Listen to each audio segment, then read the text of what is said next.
All right, we are live for another episode of the TFD Performance Podcast. Joining me today, TFD Senior Performance Dietitian, Mr. Jack Doherty, the combat dietitian. Thanks for coming back on. Thanks for having me. All right, today we're talking about a really cool topic, the psychological side of weight cutting. Everyone's pretty familiar with weight cutting. Obviously, if you follow our work, you know what weight cutting is. If you're a fighter, you've obviously done this or probably done this as well.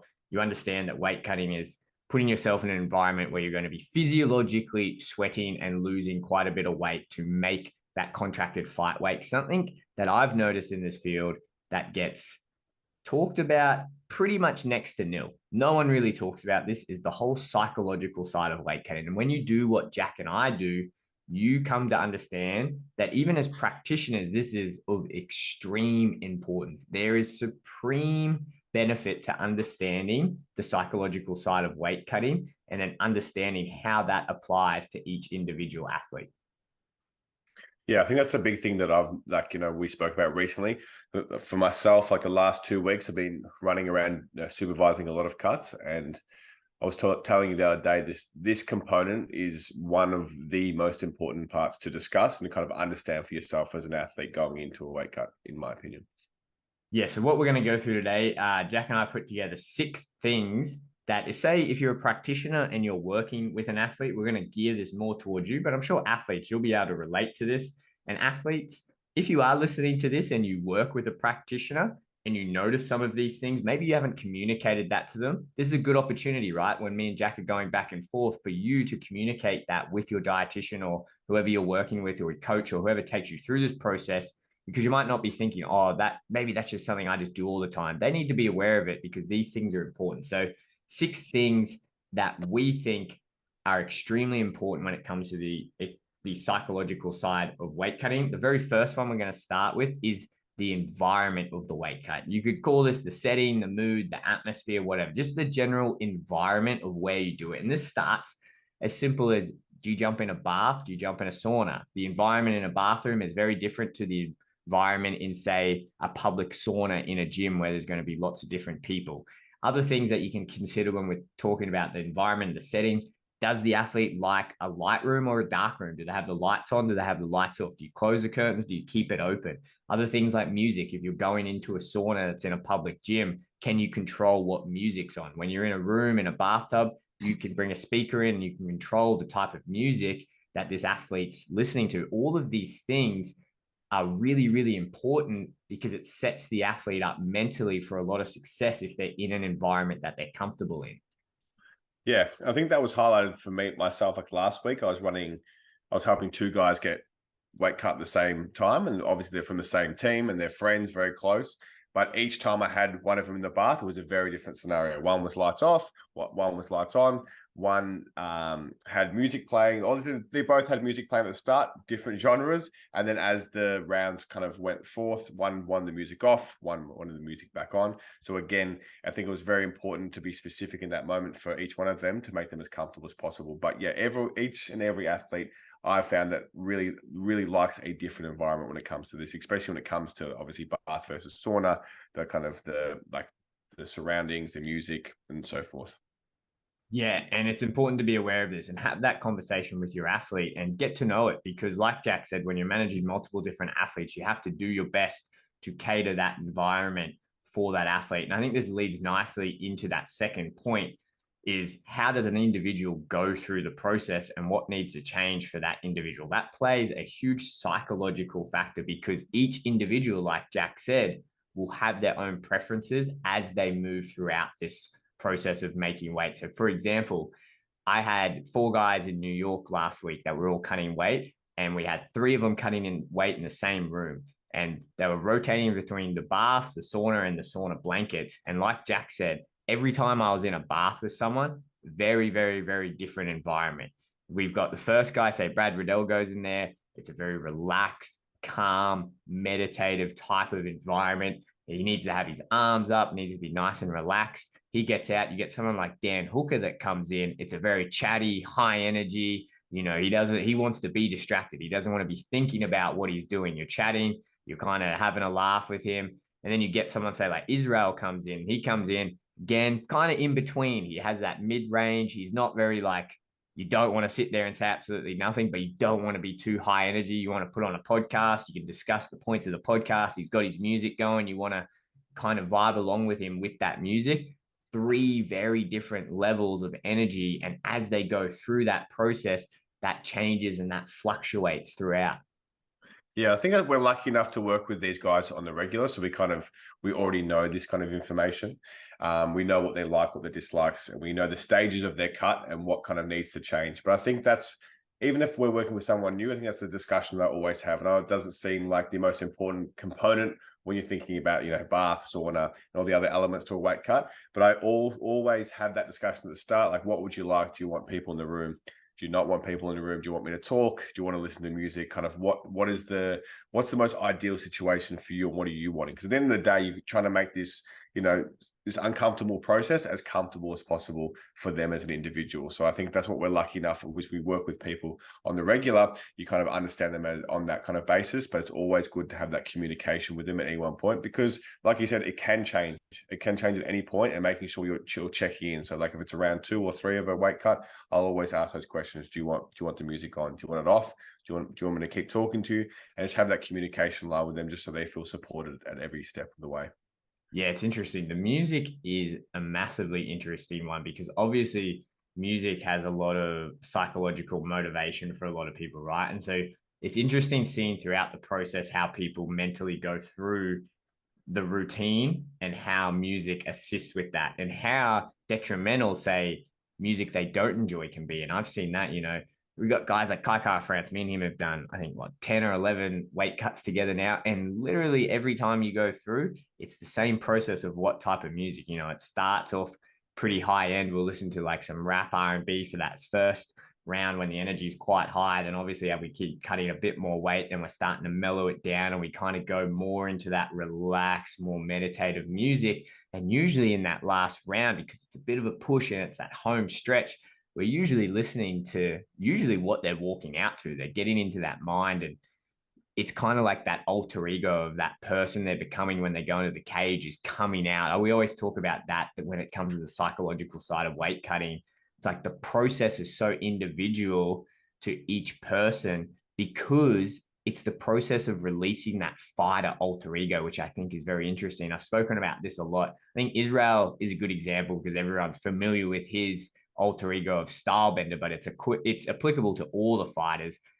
Israel becomes Stylebender when he's cutting weight. He wraps up, and then he goes in as Israel and he comes out as Stylebender, and that guy's ready to fight the next night. So it's very, very intriguing, I find, to see how each of the guys at each stage of this process, whether that be music at different stages, whether you're talking to them or certain things they say, whether they're doing breath work and meditating, how they bring out that alter ego at different stages. Yeah, I think that's an interesting one. We'll speak about a bit later about another topic, but I think breath work is a big one. I think some guys are very experienced in breath work and have, taken that very seriously throughout camp. But other than that, I think that breath work is a very important component that we kind of encourage as the weight cut progresses as well. Yeah. So just summing that back up again is knowing how your individual athlete goes through each one of those stages and what their preferences are at each of those stages are really important. What type of music do they like? Do they like music? Do they not like it? Do they want the lights on? Do they want the lights off? Do they want you to talk to them? Do they not want you to talk to them? And then do you have to do additional things with them at different stages, such as breath work, which we'll touch on in a couple of points' time. But this next point, I think, is by far the most important one, and that's the energy of the room. And it's very interesting when you see this with between teams, right? Because teams are made up of all different individuals of all very different personality traits. And it's interesting when you've got a bunch of them in a room that all feed off different energy wavelengths, and then they're going through the weight making process. Like I said earlier, we've got guys like Kai France and Brad Riddell. For their weight cuts, they like that low energy. They like that low, calm energy. They don't love having a lot of people around. And the people that are around in those rooms dictate the energy. And you can really, really throw someone off by who you have in the room. That's not necessarily saying someone's a bad person or is bad for whatever. They just might not match that person's energy that's cutting weight. And Jack, we've done it heaps of times, right? Where how many times have I kicked someone out of a weight cut room? Not because they're doing anything wrong, but just because they're throwing off the energy. We're sounding very hippy dippy here, but they're throwing off the energy, and you can see that it's upsetting or stressing out the athlete. And we'll talk about why stress is so bad in a little bit. But that energy and that vibe of the room is so, so important. And the people that you have around there is extremely important to maintaining that energy. And some athletes, they love having people there. They feed off that energy. Like Dan Hooker, Israel Adesanya, they feed off having that energy there. They love it. They get really high frequency with it. Other guys, way more relaxed, way more mellow. They just want themselves and either me or you in there with them and no one else. Yeah, that's a big one. I think it's imperative to have people in the weight cut room or in the vicinity who have experience about in the world of weight cutting. Either they've been around it their whole life or they've done it themselves. Because I think like what we've said like early in our careers when we kicked people out of the room was just simply they didn't understand what we're speaking about. We'll either over talk, overshare. We've even had people drinking cold water in weight cut rooms in front of people. So I think it's very important to, like, if you're going to have the people around, that you're very selective, who makes you feel comfortable, who's kind of empathetic to the situation or understanding of the situation. Because I think that if you don't do that, like I've seen people invite friends or family or people who've just simply wanted to be there for the sake of being there and not really understood the process, can kind of really throw off the energy and make the person annoyed, stressed out. And that's the kind of things we're avoiding. So I think, it's very important to understand what kind of, like you said, the energies and what kind of people you want around you in this process. Yeah, like I said, some people love it and they absolutely vibe off it. And, I've worked with teams where that's a thing, right? And I think, the Charles Oliveira picture, right, where he's got his whole team around, like, I think that was a bit corny and a bit weird, to be honest. Like, I thought that was a bit much, but the concept I understand, right? Like getting everyone around and it's like you're feeding that collective mana, as the Kiwis call it. And it's like that real collective energy of the room, and the fighters feed off that. Most of my fighters would get really, really annoyed if they had, 20 people linked by the arm standing over them while they're wrapped up in towels. But each to their own, and you've got to dictate that energy. Everyone that's in the room has to be almost carefully orchestrated as to why they are or aren't there, to determine whatever type of energy you're trying to get. So that's a really important one. The next one I think is really cool as well, and something that you probably don't consider until you do it a couple of times with someone, is just the pure time that it takes an individual to go through the process. Because you could have two athletes that say have the exact same sweat rate and they lose the exact same amount of weight for the same amount of time in a hot bath, for example. But it might take one of those athletes 2 hours to make weight and the other one 3.5 hours. And a big reason for that is that each individual athlete has a certain amount of time they need to go through each of these steps of the process. And when I say that, that's getting in the bath, then transitioning to the towels, and then in between rounds. Some athletes are just happy to just bang it out back to back, and they can do it, and they can physiologically stay within safe limits. But some athletes just need to chill. Like, the fact of the matter is they need to chill. They need to let their core body temperature come down a bit. It needs to come down, and then they need to calm down, and they can't bang it out like that. So that could be the difference between a weight cut going for 2 hours or a weight cut going for 3.5, 4+ hours. Yeah, I think that's a big thing, like in terms of what I negotiate with my guys, is just like speaking about the time that we should start, especially on the weigh-in days, just because, again, allowing enough time to, like, have a rest. If it gets a bit overwhelming, you can kind of take some time, because I know we want to minimize the amount of time we're stressing the body and doing the cut, but I feel like a lot of the time people kind of leave it a bit too late and try to bang it out in a very short amount of time, which can cause them more stress, and then in fact make the process kind of longer than it should be, or it would have been if you had more time, because of you're taking that stress off yourself, giving you ample time to do that, ample time to take a rest, ample time to get to the venue, and all those kind of things. There's so many factors again involved. And also, like, what I think a lot of people don't speak about, which we've experienced ourselves, is that, like, if you're starting at a certain time, you're hoping for the best. There's all these variables you can't control. Like, we've happened to us, which is hot water systems gone to shit. Like, I remember probably it was a Gold Coast Eternals. Like, I think I had like 3 or 4 guys cutting weight, like me, Justin Van Heeden, Roy Armstrong, and a couple other guys. And then we're in the hotel in Gold Coast at the sauna. And then midway through the cutting, everything's going fantastic, smoothly. Boom, the sauna shits itself, and they were like, "Oh, sorry, it's just not working anymore." And I'm sitting there going, "Well, what are we going to do? Because none of us have baths." Luckily, we had Dojo on board at the time. we all scooped all the boys over to his apartment, which luckily had a sauna in it. But again, if we hadn't started earlier, just to give us more time, we would have been in such strife because we didn't have an alternative backed up. But because we had that crucial amount of time that we allowed for, we were able to transport the athletes, get there, make them cut the weight, and then transport them back to the weigh-ins, and we had ample time. So I just think that sometimes it's just a bit safer to give yourself more time, give yourself less stress, and allow the process to come a bit more naturally, not so quick and harsh on the body. Yeah, everything that goes wrong in a weight cut usually happens when you rush it. And I've seen so many people do that. I just, like we always say, right? Every weight cut week, we always say this: plan for the worst, and just hope for the best, because more likely than not, something's going to go wrong and you're just going to have to deal with it. And I've seen it, and I've been victim of it when I was younger, doing this with guys where you plan certain things. And like Jack said, the hot water system goes out, and all of a sudden there goes 2 hours, and now you're running and chasing your tail. And that just exponentially increases the risk of these guys having problems during this process, which you absolutely do not want. Something we keep mentioning here, and we said we're going to get to it, we're finally at it, is stress. And I think this is an extremely important one that does not nearly get the attention that it deserves when we're talking about weight cutting, especially because it has such impact on both the psychological and physiological side. There's such a huge impact here. And what we talk about when we're saying stress, each individual that goes through this process has their own way of, one, dealing with stress, and two, how much they stress. And Jack was talking about earlier with breath work. So we found that this is a hugely important and powerful tool that these guys can use to calm their body down and reduce the stress. Now, why do we want to reduce stress? Because when we're releasing cortisol, that stress response in our body, that sympathetic tone where we're going into that fight mode, out of fight or flight, we're going into fight mode, that causes a physiological response in our body, and it causes everything to tighten up. We call it vasoconstriction.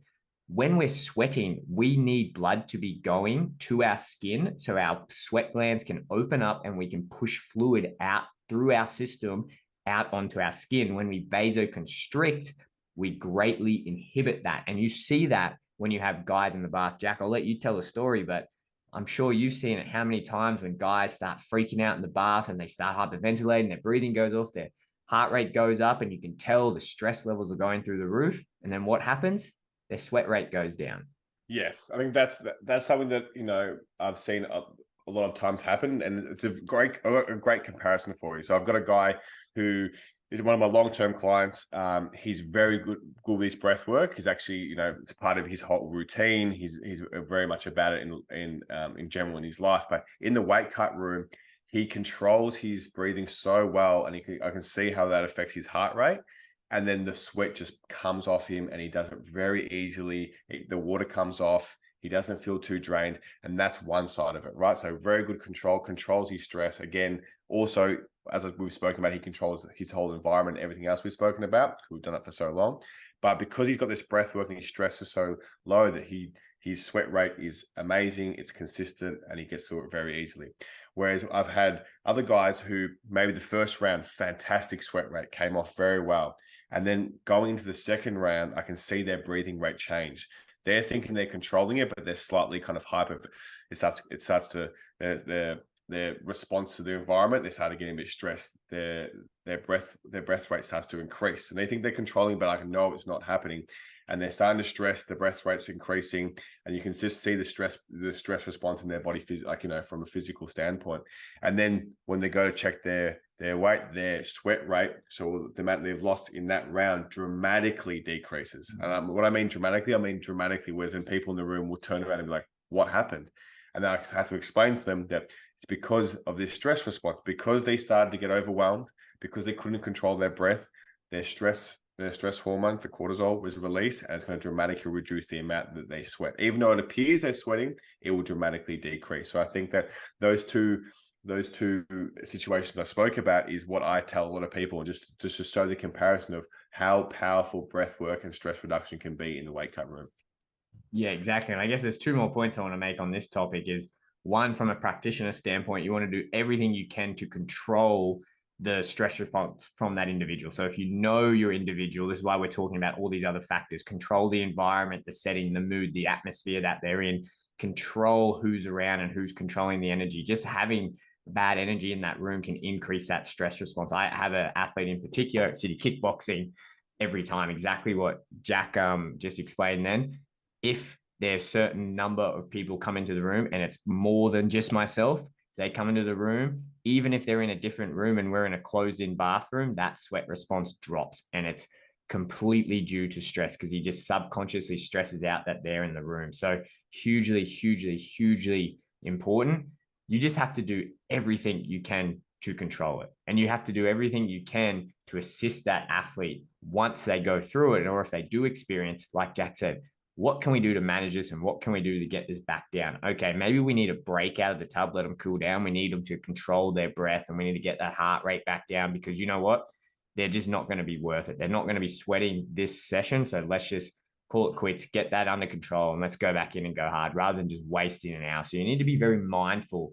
And it's very, very important. I don't think people give it credit because it's just not something that pops up until you, like Jack said, you check the scale and then everyone's looking at the room at each other going, what the heck just happened then? Why didn't we lose so much weight? And you go, well, there was just too much going on, way too much stress. This next round, you guys need to go out. We're putting on the music. We're chilling out. We're doing some breath work, heating the bath back up. We're in a dark room. Let us do our thing. And that's how you have to play it. 100%. Very last thing that I want to go through, and I think this ties into it. It ties into it all nicely. Anyone that's ever gone through a weight cut will understand this. You need to understand what motivates the athlete when times get tough. Now, we're not advocating to doing tough weight cuts, but everything's tough. Like training in general is tough. Like I'll go out for a run and I'll get to a certain point of dehydration that's basically unavoidable if you're doing a certain volume of training, which a lot of these MMA athletes are doing. There's just going to be an unavoidableness of toughness that's required to get through this process. It's just no one does it completely easy. There's a degree of toughness everyone needs. What does that athlete need in terms of motivation, and what motivates them is very, very individual to them, whether that's their family, whether that's their friends, whether you need to just sit down and do a Coach Carter pep talk with them, or whether you just simply need to sit down and be with them and you don't need to say anything. Every athlete is going to be very different in what they need from you when those times get tough and they need that little bit of motivation. I think that's what's also important. If you're ever going to supervise or be part of these weight cuts, to understand your athlete and like kind of build that rapport is so important, because sometimes, like Jordan said, it's just being present is enough. Just being with them and kind of reassuring them, like, I know I'm like, just like, as you said, it's tough. Regardless if it's a small weight cut or a large weight cut, it's still tough. And just reminding them that just kind of coasting them through that, but kind of just being present with them, understanding the situation, but kind of motivating. And again, if you know that person well enough, you know how to motivate them. Sometimes it's just being present. Sometimes just having a hand on their back while they're going through it and just saying, brother, it's going to be all right. You're good. You're fine. We'll get through this, blah, blah, blah. So it's just a kind of like, I think it's just understanding that person as well. Like what we've spoken about is just understanding yourself as an individual, or the person you're helping with as an individual. And it becomes a lot more of an easy process. Especially if you're doing this safely, which I hope every single person here is doing it safely, because you don't want to tough out a really big weight cut. You just shouldn't be doing it. But if you've done the numbers right and you say are sweating out only 3, 4, and a maximum of 5% of your body weight, which most of the scientific community would consider quite safe, and your body is very capable of doing it, like I said, there's going to be that degree of toughness, but it doesn't mean that it's going to be easy. You have to be able to get through it. It's going to be hard. You just have to know what you have to say and do to get that person through it, because at the end of the day, it's safe for them to get through that bit, but it doesn't make that little speed bump any easier. Even if all the numbers are working out and it's a really good cut and they're not doing anything too drastic, once they get to that point, which most people will when they're doing this process, it doesn't make that speed bump any easier knowing, oh, I'm only sweating out 2, 3, 4%. I've still got to get through this bump. So like Jack said, knowing, do you just put a little bit of a touch on them? Do you talk to them? Is it just being there? Is it putting on their favorite song? Is it, I've got some athletes that I have a picture of their kids and I just put that at the bottom of the bath when I know it's getting tough, and that's what gets them going. So it's just knowing that individual athlete and knowing what you need to do for them to get them through that point. Yeah, 100%. I think that's a big thing. I know we always bang on about like weight cutting and make sure it's safe and doing like having the numbers and stuff like that. But I think this is just as a vital point of it. Like, build that rapport with your athletes. If you're going to be a part of their weight cut and assist them like what we're doing, like I spend countless hours building that relationship with my clients, on a personal level, and understanding them. So I know when I do help them in the weight cut or I am present, I know how to do it in the best way. And I think that's what goes a bit missing a lot of the time. I think people will see our job and be like, oh, they're in the bath and they're transitioning from the bath into the wraps and stuff like that. But I think is what a lot of people don't see is the amount of effort we go in kind of making these people, understanding them as deep as possible so we can make sure it's as safe as possible, because all this stuff and understanding stress and understanding their environment is a part of the safety process we go through with the weight cutting. So, if you're going to help someone or you're going to undertake someone, if you're an individual athlete, know what's best for you and communicate that with people. And if you're a practitioner, try to understand them on a deeper level than just their weight. Yeah, absolutely. I think we'll wrap that up there. That's our top 6 tips of things you will absolutely not read in a textbook if you want to start doing this stuff, the psychological side of weight cutting. You'll never read about it, probably not anytime soon anyway, but hugely, hugely important if you're a practitioner listening to this. Even if you're an athlete, like Jack said, if you're an athlete, any of these things are kind of buzz in your mind. You're like, oh, I do that. Communicate that with the people that cut weight with you, because it does make the whole process so much easier. But I think it just highlights there's so much more that goes into this than just the actual sweating and getting in a bath or a sauna and sweating out. Like there's so much more, especially if you're trying to do this as safe and as efficient as possible. There's so many other things that go into this process rather than just sweating out. So hopefully you guys get a bit of cool insight there. If you like that episode, let us know. If you've got any other tips, any other things that we didn't cover in this, feel free to shoot me a message. I always like learning and hearing from you guys, but that's a good episode there. I think we'll call it there. Combat Jack. Thank you, sir.